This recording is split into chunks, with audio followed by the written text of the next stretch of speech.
Hey guys, Ryan Main here, back with another figure review. Today is on the Star Wars Black Series, Episode 7, The Force Awakens, Rey Jakku version.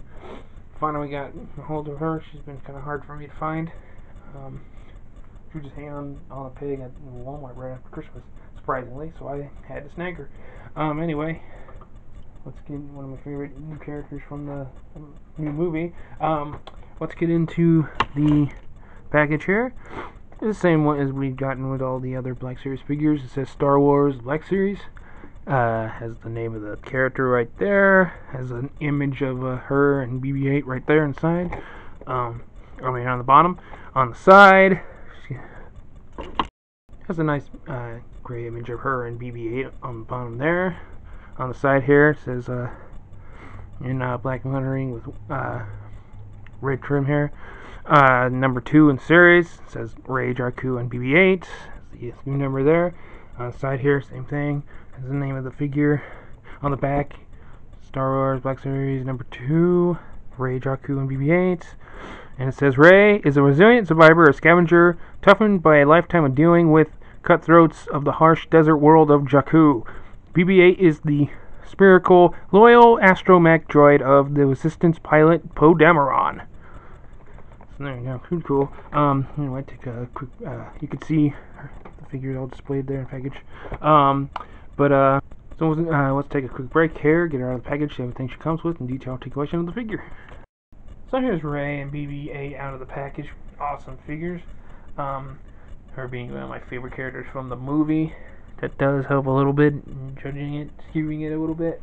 Plus, you know, you can see the accessory there. She's got pretty good articulation, and I'll get to that in a minute.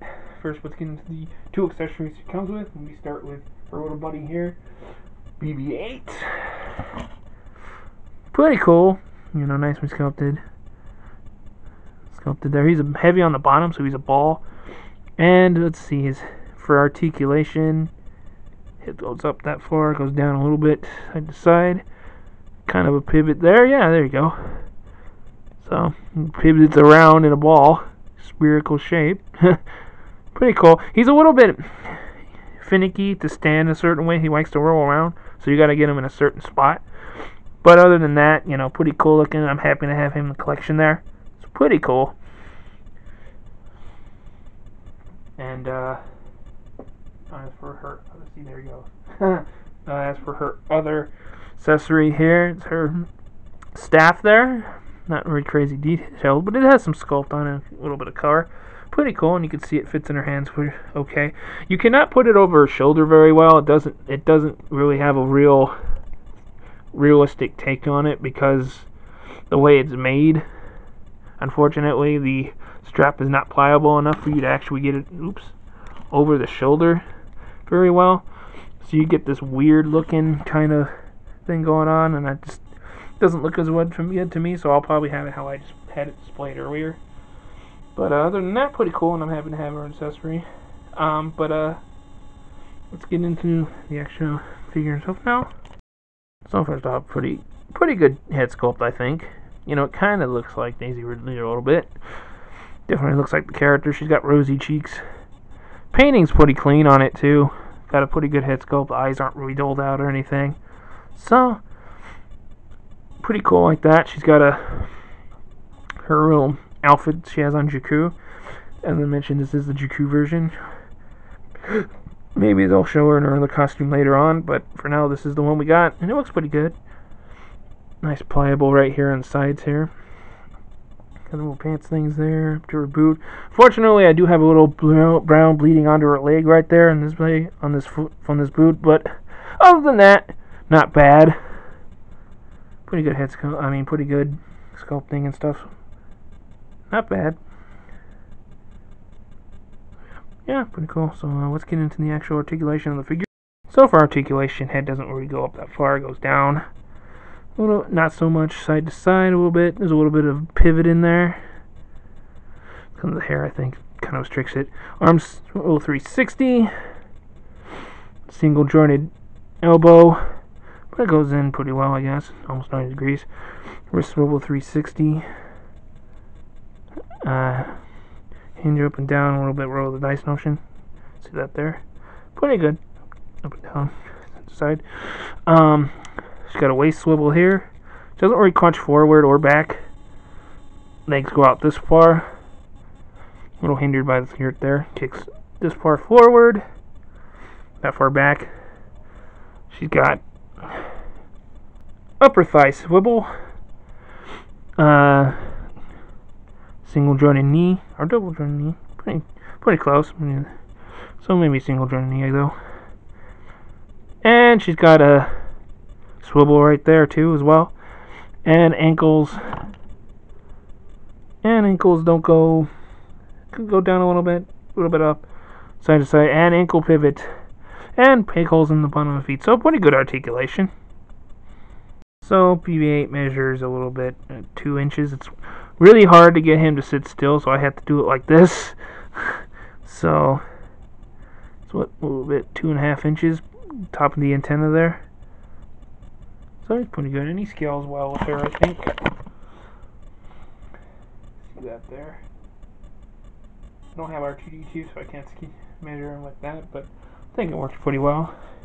And for a Star Wars Black Series figure, Rey stands a little bit over 5 inches, 5.5 inches, almost 6 inches. Yeah, about 5.5 inches. 6 scale, so 5.5 inches.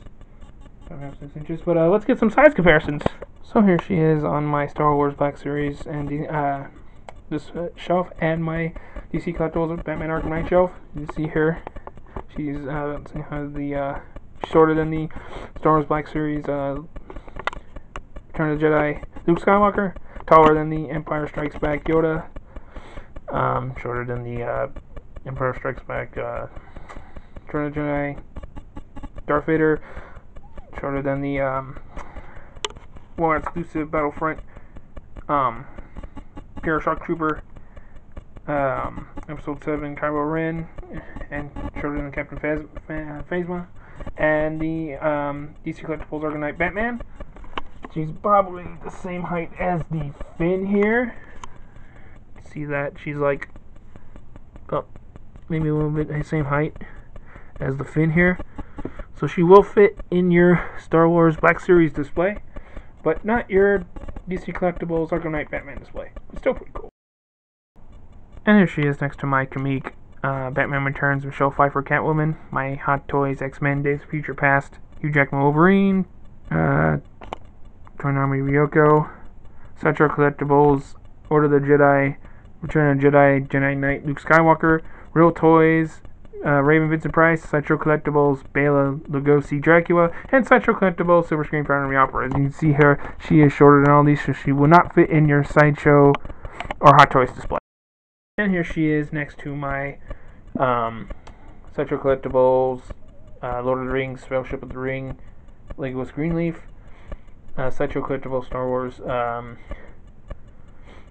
Heroes of the Rebellion Snowsuit Bunny Suit Padme Amidala, Sideshow Collectibles Star Wars Order of the Jedi Revenge of the Sith Anakin Skywalker, Sideshow Collectibles Star Wars Order of the Jedi Clone Wars Commander Obi-Wan Kenobi with the Sideshow Collectibles Star Wars Order of the Jedi Revenge of the Sith Ewan McGregor Obi-Wan Kenobi head sculpt, Sideshow Collectibles Star Wars Order of the Jedi Qui-Gon Jinn, and Sideshow Collectibles Army of Darkness Ash figures. You can see she's shorter than all these, so she will not fit in your Sideshow Lord of the Rings, Star Wars, or Army of Darkness display. And here she is next to my Star Wars Episode 1 Phantom Menace Padme Amidala. You can see she is taller. And finally, for a Marvel Legends comparison, here she is next to my Marvel Legends Working on Kubi Figure Wave Scarlet Spider. As you can see, Scarlet Spider is taller. So all in all, I think this is a pretty cool figure. Nice set. Other than this problem right here. BB-8 just rolling around like he's drunk. Rolling around, roly. Anyway, this is a pretty cool figure. Again, like I said, the display options is pretty cool. I like the sculpting. Articulation could be a little bit better, I guess. The likeness to Daisy Ridley is pretty good, I guess, for what it is. And I think it's a pretty good figure. And if you're collecting your Star Wars Black Series figures and you're collecting the Force Awakens figures, you definitely need to get her. She's a key character in the story. Fortunately, she is, at least from my experience, she is the hardest one to come by of them so far. I've had the hardest time trying to find her. I got lucky and found her at on a peg at Walmart after Christmas sale, surprisingly. So I had to snag her then, and I'm happy I did. Like I said, I don't know. I mean, if I didn't see the movie, maybe, and I probably may have not liked it as much as I do, but either way, I think it's a great figure, and I'm happy to have it in my collection, and I definitely recommend it if you're a Star Wars fan. Anyway, this is my quick review on the Star Wars Black Series Episode 7, The Force Awakens, Rey on Jakku with BB-8 figures. Hope you like it. Hope it was helpful. If you did, please hit the like button, subscribe, share, leave a comment. Definitely appreciate it. Follow me on Twitter at Ryan_Main. As always, my Facebook profile is going to be in the description below. Thanks for watching, and I'll catch you guys next time. May the Force be with you. Quit grabbing my hand. Oh, sorry.